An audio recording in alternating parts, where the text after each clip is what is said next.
Puji Tuhan, saya sampaikan selamat pagi dan salam sejahtera di dalam Tuhan kita Yesus Kristus. Haleluya. Bersyukur kita boleh kembali bersama-sama berkumpul untuk beribadah kepada Tuhan.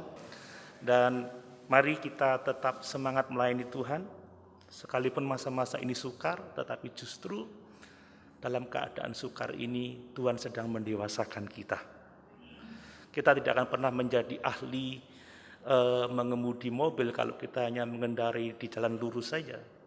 Tapi justru medan yang berliku, medan yang terjal membuat seseorang menjadi ahli dalam mengendarai mobilnya. Mari pagi ini saya akan menyelesaikan khotbah saya yang bertema menjadi gereja yang kudus, dan saya akan menyelesaikan dua topik yang terakhir atau dua poin yang terakhir. Dan mari kita membaca lagi di dalam 1 Tesalonika pasal 5 ayat 23 sampai ayat yang ke-28. 1 Tesalonika pasal 5 ayat 23 sampai ayat yang ke-28. Demikian firman Tuhan.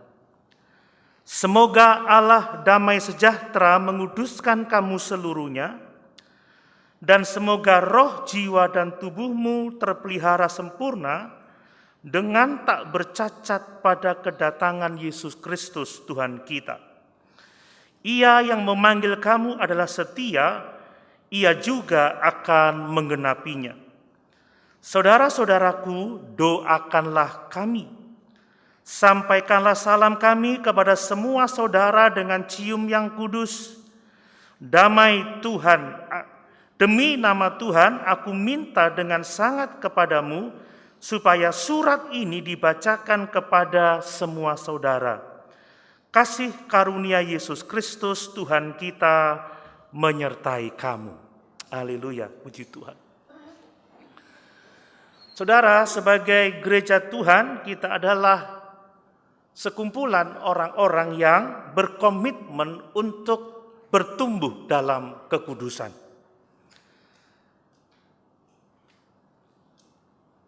Tiga minggu kita telah membahas 3 poin. Yang pertama, bahwa untuk menjadi kudus seutuhnya untuk Tuhan, kita harus mengenal bahwa kekudusan itu berasal dari Allah damai sejahtera. Amin. Kekudusan berasal dari Tuhan dan Juru Selamat kita Yesus Kristus. Allah menguduskan kita melalui pengorbanan anaknya yang tunggal Yesus Kristus di atas kayu salib, supaya dengan kekudusan itu Allah dapat memberikan, Allah dapat mengaruniakan damai sejahtera dalam hidup kita. Melalui pengudusan Allah kita memiliki damai sejahtera dengan Tuhan.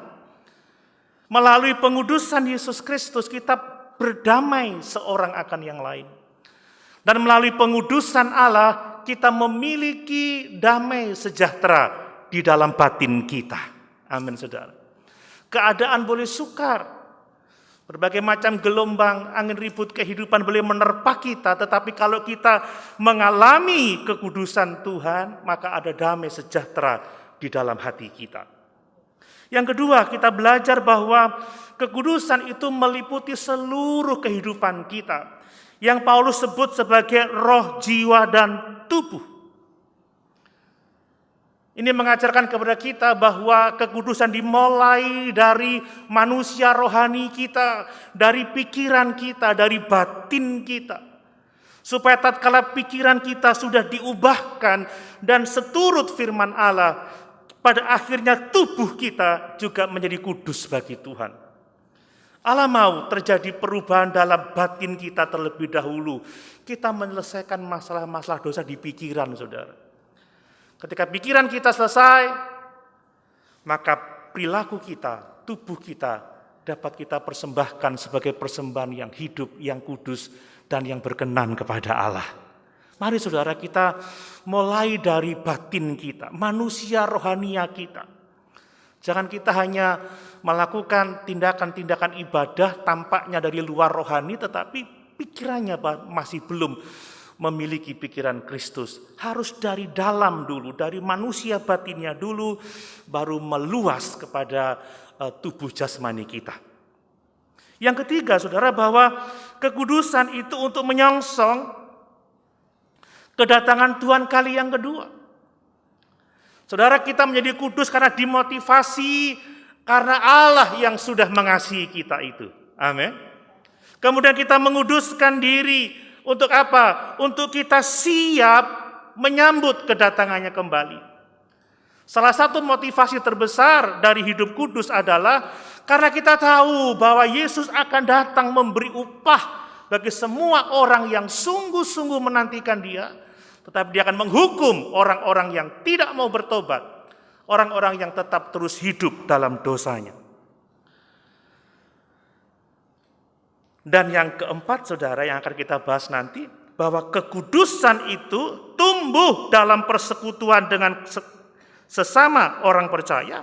Dan yang kelima, bahwa kekudusan itu tumbuh dalam kasih karunia Tuhan dan Juru Selamat kita, Yesus Kristus. Mari saudara, kita akan melihat poin 4 dan poin 5, dan ini sangat penting karena ini akan memberi tuntunan kepada kita bagaimana supaya pada akhirnya secara progresif tiap hari kita diubah dalam kemuliaan yang semakin besar. Amin. Memang oleh karena pekerjaan Kristus kita adalah orang-orang kudusnya Tuhan, secara posisi kita miliknya Allah, tapi secara sikap hidup sehari-hari progresif kita harus terus diubahkan kepada kemuliaan yang semakin besar, semakin besar, semakin besar, sampai kita menjadi sempurna seperti Yesus saat kita berjumpa dengan Dia dalam kekekalan. Mari, yang keempat, saudara, kekudusan itu tumbuh dalam persekutuan kasih dengan sesama orang percaya. Kita tidak bisa kudus orang diri, saudara. Makanya kenapa Allah membangun gereja sebagai persekutuan orang-orang percaya. Saudara, kata gereja berasal dari kata Yunani eklesia, dari dua kata ek dan kaleo. Ek itu artinya keluar dan kaleo itu dipanggil. Jadi dalam teologi kekristenan, eklesia itu adalah kumpulan orang-orang yang dipanggil keluar untuk mengalami keselamatan di dalam Kristus Yesus Tuhan. Amin. Kita adalah kumpulan, sekumpulan orang yang harus hidup secara bersama-sama. Semua yang percaya Yesus telah dibaptis di dalam Kristus, dibaptis dalam kesatuan tubuh Kristus. Dengan demikian, sebagai tubuh Kristus kita tidak dapat dipisahkan seorang akan yang lain. Dan dalam hal kekudusan, saudara, kita tidak bisa menjadi kudus seorang diri. Tapi kita menjadi kudus dalam persekutuan kasih orang-orang percaya. Amin. Makanya kita membangun persekutuan, saudara. Ya memang COVID-19 membuat persekutuan kita berubah. Tidak bisa secara leluasa kita mengadakan pertemuan seperti sekarang ini dalam gereja. Tetapi kita juga bisa punya persekutuan yang sifatnya virtual. Amin. Saya tadi lihat di HP saya, yang melihat di rumah ada 135. Pasti itu adalah keluarga-keluarga dan kita bersekutu dengan mereka di dalam roh. Amin, saudara. Kenapa kita harus bersekutu? Karena memang kita tidak bisa kudus dengan sendiri. Kita membutuhkan orang lain dalam proses hidup kita ke dalam kekudusan itu. Seringkali kita hanya berpikir individu. Yang penting aku ke gereja sudah, datang, dengar firman, pulang, selesai. Tidak perlu ngomong-ngomong, bikin masalah aja. Ada yang berpikir seperti itu. Yang namanya persekutuan itu kalau sering ketemu pasti ada masalah. Amin, saudara. Tapi masalah yang direspon dengan baik itu mendatangkan kedewasaan. Justru dengan masalah Allah mau melatih kita untuk dapat mengatasi persoalan seperti kehendak Tuhan. Saudara, kita harus menyadari bahwa kita membutuhkan orang lain, sesama orang percaya dalam proses pengudusan hidup kita menuju kepada kemuliaan yang semakin besar. Paulus menegaskan ini dalam ayat-ayat ini, bahwa kita orang-orang percaya membutuhkan orang percaya lain untuk bertumbuh dalam kekudusan. Oleh karena itulah saudara, Paulus menyebut orang-orang percaya di Tesalonika sebagai saudara. Saudara itu saling mengasihi, saudara itu saling membangun, saudara itu saling menopang, saudara itu saling menolong. Dalam 3 ayat terakhir dia menyebut jemaat itu sebagai saudara. Saya baca mulai ayat yang ke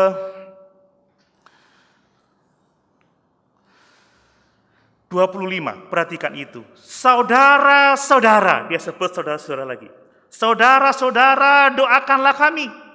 Sampaikanlah salam kami kepada semua saudara dengan cium yang kudus. Udah 2 kali di ayat 25-26. Demi nama Tuhan aku meminta dengan sangat kepadamu supaya surat ini dibacakan kepada semua saudara. Kita ini saudara di dalam Tuhan. Kita ini keluarganya Allah. Apakah Bapak Ibu menerima saya sebagai saudara? Amin. Semua kita, baik yang di rumah sekarang maupun di ruangan ini, bahkan dengan orang percaya yang lain, mari kita menerima seorang akan yang lain sebagai saudara. Bukan sekedar saudara, tetapi saudara-saudara yang kekasih. Baru dalam penerimaan yang seperti itu, kita akan dapat saling membantu dalam berproses kepada kekudusan itu. Ada orang Kristen yang cuek sekali dengan orang Kristen lainnya. Masih menganggap orang lain, memang bukan sanak, bukan kadang secara jasmani, tetapi di dalam iman kita saudara-saudara di dalam Tuhan. Kita satu tubuh Kristus, tidak dapat dipisahkan, saudara.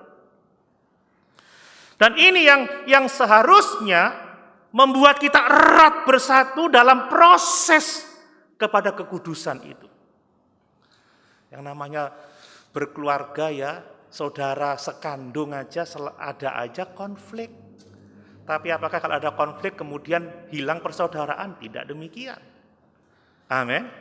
Saling menolong, saling menopang, saling membangun. Karena Allah datang untuk menolong kita. Menikmati damai sejahtera dengan Tuhan, damai sejahtera dengan sesama, dan damai sejahtera di dalam hati kita. Nah saudara, dari ayat 25 sampai 27, ada beberapa hal penting yang perlu kita perhatikan bagaimana supaya sebagai saudara-saudara seiman, sebagai gereja Tuhan kita dapat bekerja bersama-sama dalam proses pengudusan hidup kita. Perhatikan yang pertama dari poin yang keempat, saudara. Ternyata saudara, gereja itu adalah komunitas yang saling mendoakan. Saya baca ayat yang ke-25. Saudara-saudara, doakanlah kami untuk dapat bertumbuh di dalam kekudusan, maka kita harus saling mendoakan, saudara. Paulus itu kurang apa loh dipikir-pikir ya. Dia seorang rasul yang sangat hebat, seorang rasul yang sangat luar biasa, bahkan saya tidak dapat dibandingkan sama sekali dengan Rasul Paulus. Jauh sekali perbedaannya. Paulus yang begitu menderita untuk Kristus, yang dalam tubuhnya ada parut-parut luka Yesus. Tapi dalam kondisi yang begitu luar biasa, dengan rendah hati dia berkata kepada jemaat Tesalonika yang baru saja menjadi Kristen, maksud saya masih muda dalam iman, dia berkata, doakanlah kami. Saudara-saudara, doakanlah kami. Mengapa? Karena Paulus menyadari kekurangannya sendiri. Paulus menyadari bahwa dia tidak bisa sendiri dalam mengerjakan tugas tanggung jawabnya yang sangat besar sebagai Rasul Yesus Kristus. Dia tahu persis dia membutuhkan saudara seimannya. Makanya dia berkata, doakanlah kami, doakanlah aku dan penatua-penatua yang lain. Doakanlah aku dan pendeta-pendeta yang lain. Maksudnya seperti itu dalam konteks sekarang. Jadi orang sekaliber Paulus saja masih menyadari kekurangan, menyadari kebutuhan. Sehingga dia minta, doakan aku.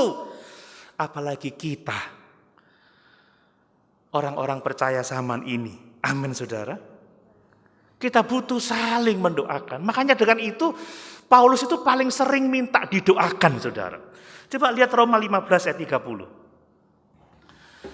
Roma pasal 15 ayat 30.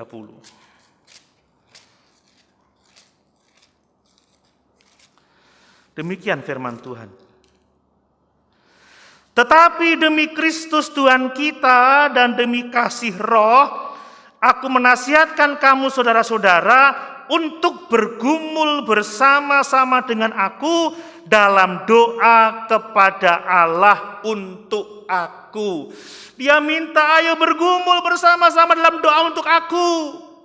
Aku punya pergumulan dalam pelayanan, aku punya permasalahan dalam pelayanan, aku mengerti kekuranganku, mengerti keterbatasanku. Mari bergumul dalam doa bersama-sama dengan aku. Ada banyak hal Paulus berdoa meminta supaya jemaat berdoa untuk dia.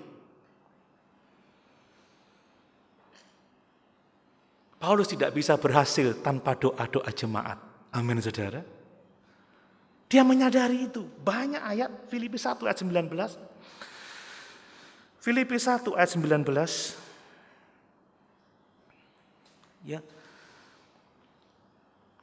Karena aku tahu bahwa kesudahan semuanya ini ialah keselamatanku oleh doamu dan pertolongan Roh Yesus Kristus. Dia yakin bahwa kalau dia selamat, kalau dia bisa melayani dengan baik itu karena doa jemaat, saudara. Mungkin satu lagi kita lihat supaya tidak terlalu panjang, Efesus 6 ayat 19. Efesus pasal 6 ayat 19. Banyak kali Paulus minta didoakan. Atau mulai ayat 18. Dalam segala doa dan permohonan, berdoalah setiap waktu di dalam Roh dan berjaga-jagalah di dalam doamu, itu dengan permohonan yang tak putus-putusnya untuk segala orang kudus, juga untuk aku, supaya kepadaku, jika aku membuka mulutku, dikaruniakan perkataan yang benar, agar dengan keberanian aku memberitakan rahasia Injil. Jadi dia juga ada rasa takut, saudara. Doakan supaya aku dapat berani memberitakan Injil. Ketika aku membuka mulutku, yang ku sampaikan itu yang benar. Dan sama seperti Paulus minta doa kepada jemaat, saya juga membutuhkan doa dari jemaat. Ibu gembala, semua pelayan-pelayan Tuhan yang lain, para pengerja membutuhkan doa jemaat. Saya pikir tidak hanya doa, saudara. Ya, kita juga butuh nasihat, karena saya juga ada salahnya. Enggak ada orang yang sempurna sampai kita berjumpa dengan Yesus di surga. Tidak hanya nasihat, butuh support yang lain. Saya bersyukur, berterima kasih kepada jemaat. Kalau jemaat nggak support dengan setia untuk STA Jember, saya nggak akan mampu, saudara. Saya berterima kasih kepada jemaat yang telah support saya, ya, untuk membuat studio sehingga saya bisa membuat rekaman-rekaman untuk jemaat. Jemaat yang mengadakan itu, yang setting dan lain sebagainya. Tanpa itu saya nggak bisa, saudara. Saya ini ya suka teknologi tapi juga banyak gagapnya. Tanpa support jemaat saya nggak akan bisa. Saya berterima kasih. Saya butuh kendaraan, riwa-riwi, jemaat juga menolong saya untuk saya bisa mengadakan kendaraan. Itu butuh, saudara, kalau nggak bisa. Jangan dianggap kalau saya punya kendaraan gitu, wah Pak Doni hebat ya, duit akeh, sudah ditolong, saudara. Kalau enggak ya nggak bisa.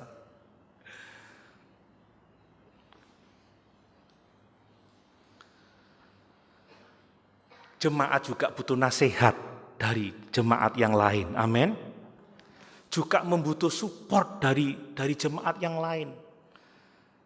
KFI itu kalau saya mau pelayanan udah disiapin maskernya, apanya, kalau enggak ngono ya enggak bisa sendiri, saudara ya.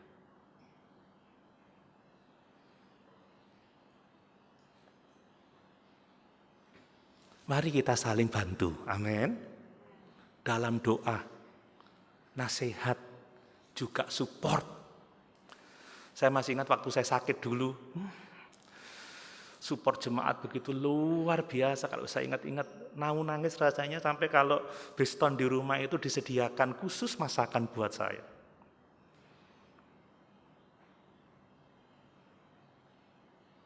Sampai liver saya yang tertutup lemak jadi 0 loh lemaknya, saudara. Makanya jangan biarkan saya berlemak lagi. Tegur saya kalau saya berlemak lagi. Aduh, kemarin agak berlemak, sudah aritmia dan lain sebagainya. Saya nggak mau ngerepotin, saya mau berusaha keras supaya sehat untuk melayani Tuhan. Untuk kita bisa saling melayani, saling menopang, saling menolong, sehingga kita sebagai jemaat bertumbuh ke dalam kemuliaan yang semakin besar. Amin. Itu yang kita rindukan, saudara. Mari kita menjadi jemaat yang saling mendoakan, yang saling menasihati, yang saling support dalam hal kerohanian, bahkan dalam hal apapun juga, supaya sebagai gereja Tuhan semakin hari kita dibawa dalam kemuliaan yang semakin besar.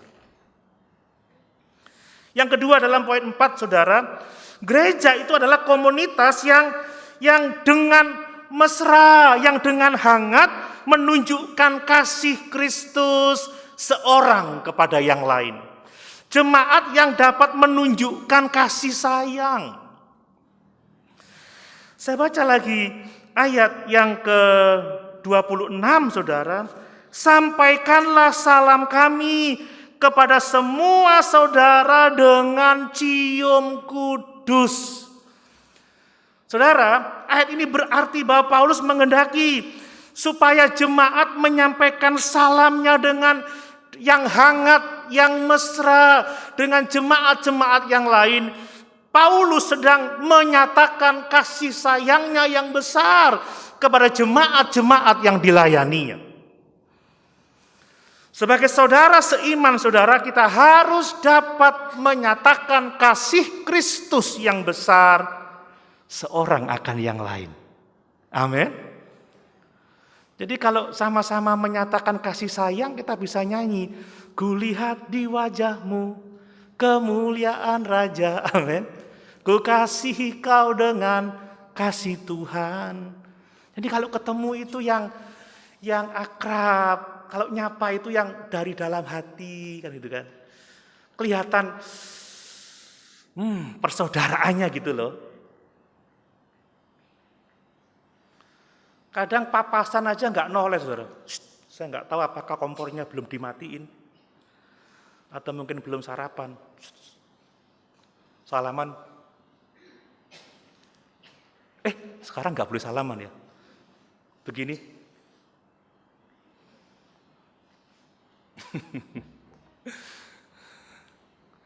Apakah ada yang merasa saudara seimannya nggak akrab, nggak welcome gitu? Nggak boleh, saudara. Kalau kita saudara seiman, kita harus dapat dengan hangat menunjukkan kasih Kristus seorang kepada yang lain. Sekalipun mungkin pakai masker, saudara, nggak ada senyumnya, tapi mata ini menunjukkan, saudara ya.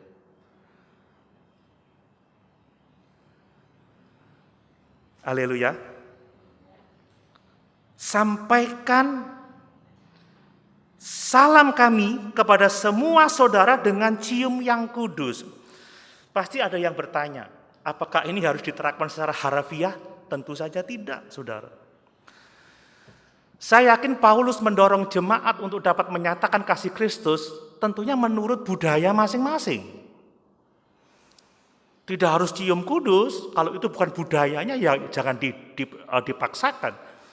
Karena memang ada budaya-budaya tertentu yang menyatakan salam hangat dengan cium pipi seperti orang barat gitu. Tapi kalau Indonesia tidak lazim. Saya pernah ke Kupang, saudara, saya sedikit tidak enak hati. Tiba-tiba murid kami yang laki itu datangi istri saya, lalu hidungnya ditemukan dengan hidungnya. Pegang gini. Aduh, rasanya. Maklum, itu budayanya mereka biasa, tapi budaya saya tidak. Enggak lama dia datang ke saya juga. Dia tampilkan hidungnya di hidung saya. Oh, berarti ya begitu. Enggak hanya yang cowok, yang cewek juga nempel di hidung saya. Nah, itu haleluya. Dalam hati saya, waduh, ini enggak cocok dengan saya, tapi ya saya harus ikuti dulu. Tapi untuk budaya kita di sini sepertinya enggak lazim. Ya kita harus menemukan cara, apalagi dalam kondisi pandemi seperti sekarang ini, paling tidak kalau ketemu, harus apa gitu loh. Bisa saudara menyatakan kasih Kristus seorang akan yang lain? Bukan kelihatan bermusuhan gitu, apa kamu?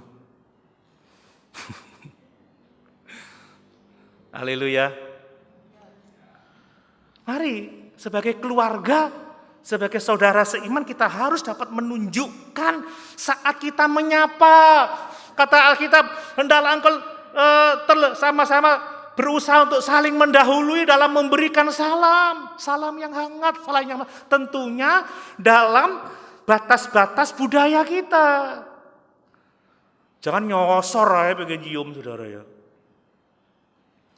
Kalau budayanya ya mau tidak mau, kalau kita keluar ke budaya yang lain, kalau itu cara mereka ya kita belajar mengikuti budaya. Tapi kalau tidak, ya jangan kan begitu.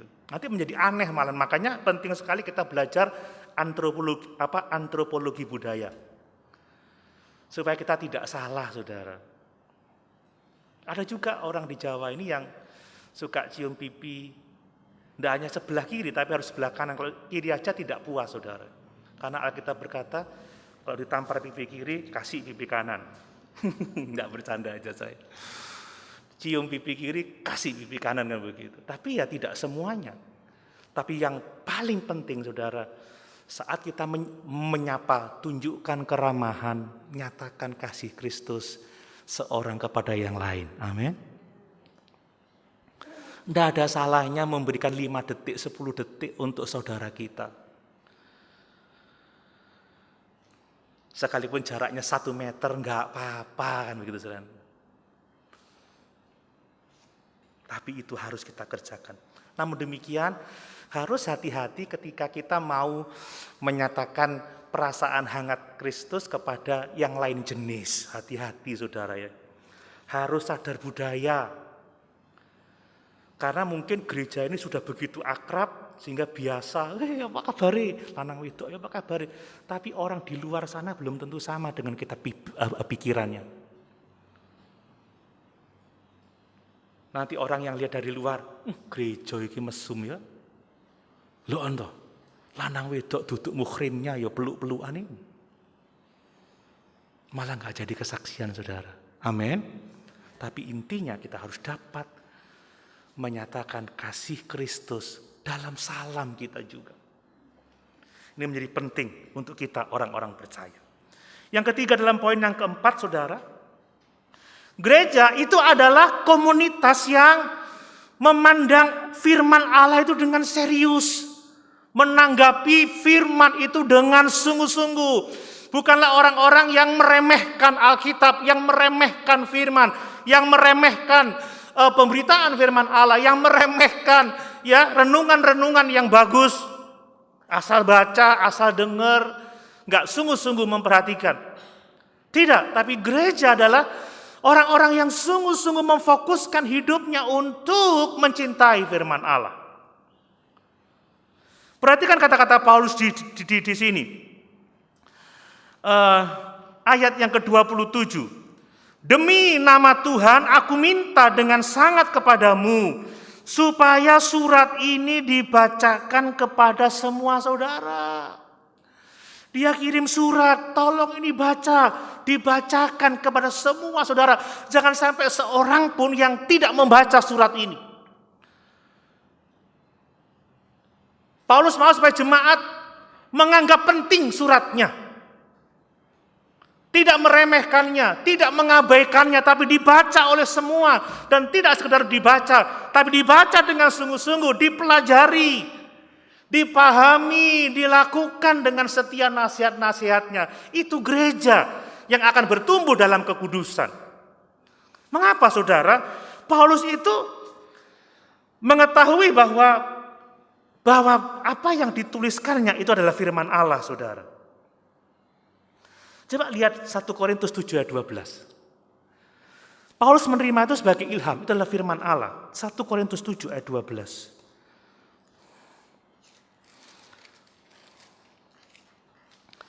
Demikian firman Tuhan. Kepada orang-orang lain, aku bukan Tuhan, katakan, lihat. Dia bilang, aku bukan Tuhan. Dia mengklaim bahwa apa yang dikatakannya itu berasal dari Tuhan, punya otoritas. Ya, kepada orang-orang lain, aku bukan Tuhan, katakan, kalau ada seorang saudara beristrikan seorang yang tidak beriman dan perempuan itu mau hidup bersama dengan dia, janganlah saudara itu menceraikan dia. Tapi saya nggak akan bicara tentang perceraian, tapi otoritas perkataan Paulus, aku bukan Tuhan. Kalau ayat yang ke-11, Tuhan bukan aku. Yang sekarang, aku bukan Tuhan. Kata-katanya diilhamkan, kata-katanya punya otoritas. Makanya kenapa firman yang berotoritas itu harus diperhatikan dengan baik-baik. Amin. Ya. Kebanyakan orang itu kalau pujian semangat karena ikut terlibat. Ikut berdiri, ikut tepuk tangan. Tapi kalau pemberitaan firman enggak terlibat, kita enggak tahu, saudara. Mungkin Alkitab dibuka, belum tentu dibaca. Mungkin pakai Alkitab elektronik, yang dibuka apa kita nggak tahu. Beberapa kali saya melihat ada yang sementara Alkitab firman diberitakan,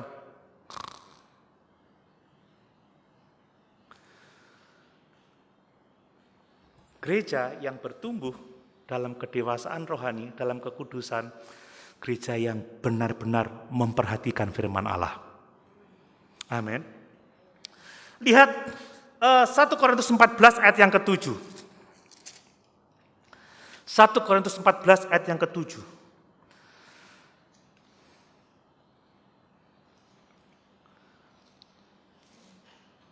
Maaf, ayat 37 maksud saya. 1 Korintus 14 ayat 37. Jika seorang menganggap dirinya nabi atau orang yang mendapat karunia rohani, ia harus sadar bahwa apa yang kukatakan kepadamu adalah perintah Tuhan. Artinya, baca suratku, bacakan kepada semua. Sebab itu firman Tuhan, fokuslah pada firman Tuhan. Jadi apa penerapannya bagi kita, saudara, bahwa kalau kita mau bertumbuh dalam kekudusan, mau tidak mau, kita harus menganggap firman Tuhan itu penting. Amin. Menganggap firman Tuhan itu serius. Dibaca, didengar, direnungkan, dimengerti, dipraktekkan dengan sungguh-sungguh. Baru kita akan mengalami pertumbuhan dalam kekudusan. Amin. Nah, sekarang poin yang kelima dari 5 poin penting itu. Tadi poin yang keempat, ada 3 poin kecil di dalamnya. Sekarang poin yang kelima, bahwa kekudusan itu bertumbuh dalam kasih karunia Tuhan kita Yesus Kristus. Amin. Tanpa kasih karunia Tuhan, kita tidak mungkin bertumbuh dalam kekudusan. Saya baca lagi ayat yang ke-28 dari 1 Tesalonika pasal 5 Ini ayat yang terakhir dari pasal itu juga penutup dari surat Paulus yang pertama. Demikian firman Tuhan. Kasih karunia Yesus Kristus Tuhan kita menyertai kamu. Bapak Ibu Saudara sekalian, ayat 28 ini adalah salam memang. Tapi lebih dari sekedar salam. Salam yang Paulus sampaikan dalam ayat yang ke-28 ini juga merupakan doa Paulus supaya kasih karunia Tuhan Yesus Kristus itu menyertai kita, limpah dalam kehidupan kita. Kenapa penting kasih karunia ada dalam hidup kita, limpah dalam hidup kita? Sebab kasih karunia Yesus itu yang melatar belakangi keselamatan jiwa kita. Amin. Tanpa kasih karunia tidak ada keselamatan. Tanpa kasih karunia enggak ada hidup yang kekal. Kita ini tidak layak, saudara. Kita ini berdosa.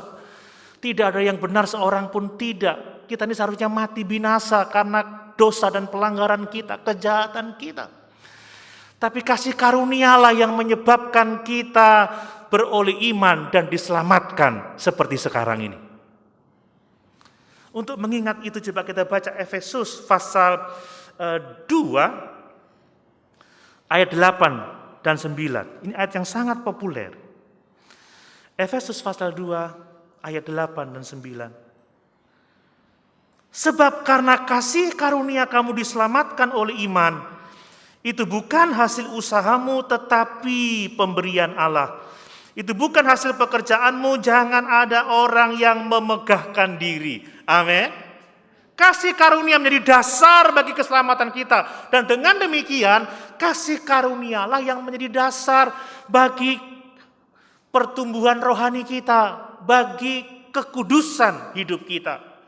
Supaya kita diubahkan dalam kemuliaan yang semakin hari semakin besar, saudara. Kita dapat kuat karena kasih karunia, semua karena kasih karunia. Coba di dalam 2 Timotius 2 ayat 1. 2 Timotius 2 ayat 1. 2 Timotius 2 ayat 1. Demikian firman Tuhan. Sebab itu, hai anakku, Timotius, maksud Paulus, jadilah kuat oleh kasih karunia dalam Kristus Yesus. Kita kuat menghadapi hidup ini, kita kuat menghadapi apapun juga oleh kasih karunia Tuhan kita Yesus Kristus. Tanpa kasih karunia, tanpa pertolongan Tuhan, kita ini bukan siapa-siapa. Saudara, virus corona membuktikannya. Virus yang tidak kasat mata, yang harus dilihat di kaca pembesar atau di laboratorium dengan mikroskop, ternyata membuat semua manusia tak berdaya.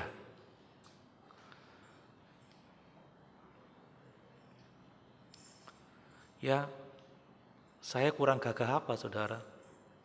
Bercanda. Tapi sekarang khotbah pakai masker.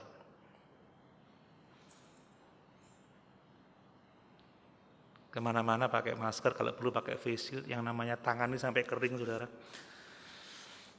Beberapa waktu ini sidik jari saya tidak bisa kebaca di handphone saya. Tambah hari tambah halus. Karena alkohol. Tanpa kasih karunia kita bukan siapa-siapa. Amin. Dan Petrus mengajar kita untuk bertumbuh dalam kasih karunia Allah. 2 Petrus 3 ayat 18. 2 Petrus 3 ayat 18.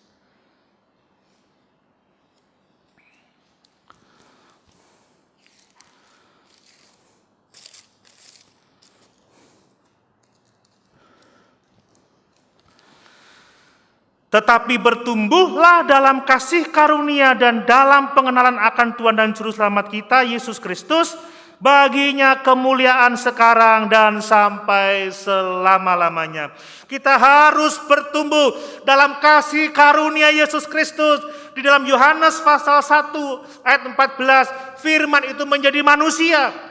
Diam di antara kita. Dan ayat yang ke-16 katakan, dia mencerminkan kemuliaan Allah, penuh kasih karunia demi kasih karunia, yang menunjukkan bahwa dia adalah Tuhan, Dan oleh karena kasih karunia demi kasih karunia Kristus itulah yang memungkinkan kita bertumbuh dalam kekudusan. Mari saudara, kita tanggalkan segala keangkuhan kita, kesombongan kita. Mari kita datang kepada Kristus yang penuh kasih karunia demi kasih karunia, karena hanya oleh kasih karunia-Nya saja kita dapat bertumbuh dalam kekudusan. Amin. Sekalipun ini sudah bulan Februari tanggal yang ke-7, mari jadikan tahun ini sebagai tahun komitmen untuk kita bertumbuh dalam kekudusan. Amin. Sebab tanpa kekudusan tidak ada seorang pun yang akan melihat Allah. Mari kita berjuang bersama-sama sebagai satu keluarga Allah, supaya kelak tatkala Dia datang, kita mendengar suara yang sangat merdu itu, baik benar perbuatanmu itu, sabaslah ya hambaku yang baik dan setia, masuklah dalam kebahagiaan Tuhanmu. Amin. Dan kapan saja kita dipanggil Tuhan, kita siap untuk menghadapnya. Amin. Sama-sama kita